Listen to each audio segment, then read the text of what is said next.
అందరికీ నమస్కారం. Welcome to prime 9 desk analysis. నేను రాజు.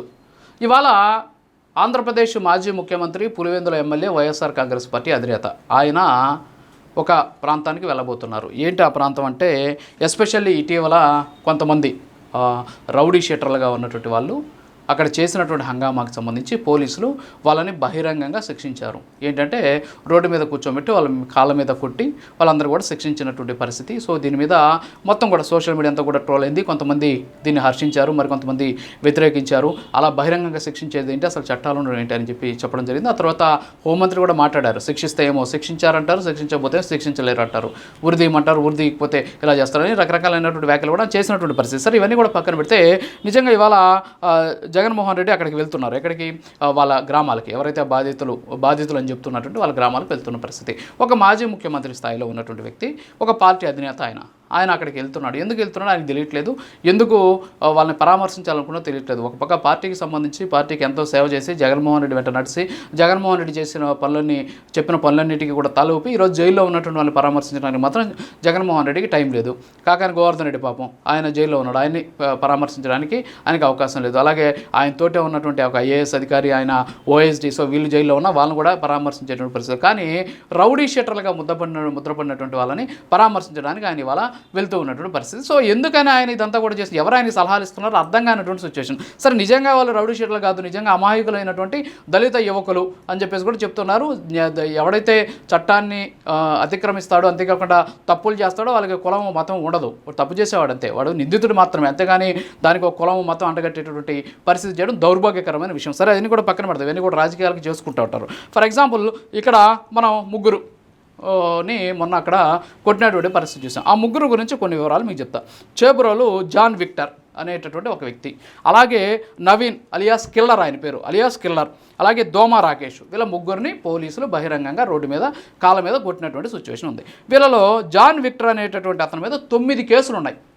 అలాగే నవీన్ అలియాస్ కిల్లర్ అనేటటువంటి వ్యక్తి మీద 11 కేసులు ఉన్నాయి. దోమా రాకేష్ అనేటటువంటి అతని మీద 8 కేసులు ఉన్నాయి. వీళ్ళందరూ కూడా సముద్రాల పవన్, అలాగే సురేంద్ర అనేటటువంటి రౌడీ షీటర్లు కూడా చాలా వరకు ఈ అరాచకాలను పెంచి పోషించారు అనేటటువంటి ఆరోపణలు వ్యక్తమవుతూ ఉన్నటువంటి పరిస్థితి. సో వీళ్ళలో కొంతమంది ఎవరైతే ఈ ముగ్గురికి సంబంధించి ఎవరైతే ఉన్నారో వీళ్ళలో కొంతమంది అక్కడ ఉన్నటువంటి ఎమ్మెల్యే ఎవరైతే ఉన్నారో ఆయనకు అనుచరులుగా ఉంటూ అనేక రకాలైనటువంటి అరాచకాలకి వీళ్ళు కేంద్ర బిందువుగా ఉన్నారని కూడా చెబుతూ ఉన్నటువంటి పరిస్థితి. జాన్ విక్టర్ అనేటటువంటి వ్యక్తి ఎవరైతే ఇందాక మనం చెప్పాం కదా, చేబ్రోలు జాన్ విక్టర్ 9 కేసులు ఉన్నాయి ఆయన మీద. ఆయన 2017 నుంచే నేర చరిత్ర ఉంది. ఆయన మీద అనేక రకాలైనటువంటి కేసులు కూడా ఉన్నాయి. ఏంటవి? బెదిరింపులు, దొంగతనాలు, అంతేకాకుండా తెనాలి, ఒంగోలు, టంగుటూరు పోలీస్ స్టేషన్లో ఆయన మీద కేసులు ఉన్నటువంటి పరిస్థితి. ఈ విక్టర్తో పాటు రాకేష్, అలాగే నవీన్లు ఎవరైతే ఉన్నారో వీళ్ళు కూడా గతంలో అనేక రకాలైనటువంటి కేసులు ఉన్నటువంటి పరిస్థితి. అందులో జాన్ విక్టర్ మీద 9, నవీన్ మీద 11, దోమ రాకేష్ మీద 6 కేసులు, ఈ విధంగా కేసులు ఉన్నటువంటి పరిస్థితి. అంటే కేసులు ఉన్నటువంటి వాళ్ళు రోడ్డు మీద వాళ్ళు వెళ్తూ ఉన్నటువంటి సందర్భంలో ఏదో ఒక గొడవ జరిగింది. అక్కడ ఒక బైక్ ఉంది, బైక్ పక్కన ఎవరు వస్తే ఆయన్ని పిడిగుద్దులు కొడుతూ గందరగోళం చేసినటువంటి పరిస్థితి. దాని మీద పోలీసులు సీరియస్ అయ్యారు. వెంటనే వాళ్ళు రోడ్డు మీద తీసుకొచ్చి కొట్టారు. సరే, కొట్టడం, చట్టాన్ని చేతుల్లోకి తీసుకోవడం ఎంతవరకు కరెక్ట్ అనేది పక్కన పెడితే వాళ్ళ మీద చర్యలు తీసుకోవాలా లేదా అనేది చట్టం తన పని తాను చేసుకొని పోతుంది. సరే, ఇక్కడ జగన్మోహన్ రెడ్డి గారు అక్కడికి వెళ్లాల్సిన అవసరం ఏంటి అసలు అంటే, నిజంగా ఇప్పుడు వైఎస్ఆర్ కాంగ్రెస్ పార్టీని తెలుగుదేశం పార్టీ భారీ ఎత్తున ట్రోల్ చేస్తుంది. ఏంటంటే సైకోలను చూడడానికి ఇంకొక ఆయన వెళ్తున్నాడు అని చెప్పేసి వాళ్ళు బీభత్సమైనటువంటి ట్రోల్స్ చేస్తూ ఉన్నటువంటి పరిస్థితి. సో వాళ్ళు ఏ విధమైనటువంటి నేర చరిత్ర ఉంది, వాళ్ళు నిజంగా పార్టీకి సంబంధించిన కార్యకర్తల నాయకులు, సరే పక్కన పెడితే నిజంగా వాళ్ళు బాధితుల అనేటటువంటి కనీస వివరాలు కూడా లేకుండా ఈరోజు జగన్మోహన్ రెడ్డి వెళ్ళి వాళ్ళని పరామర్శించడం చూస్తుంటే నిజంగా ఆయనకి ఎవరు సలహాలు ఇస్తున్నారు, ఏం చేస్తున్నారు అర్థం కానటువంటి పరిస్థితి.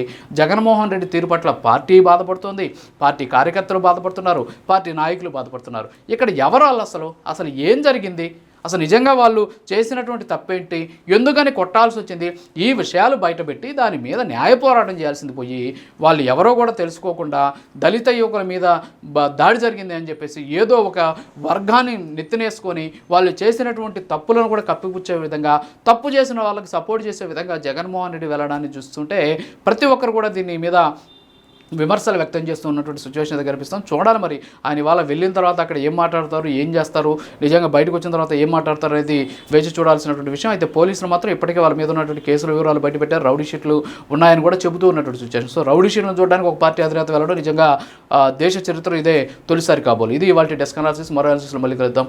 నమస్కారం.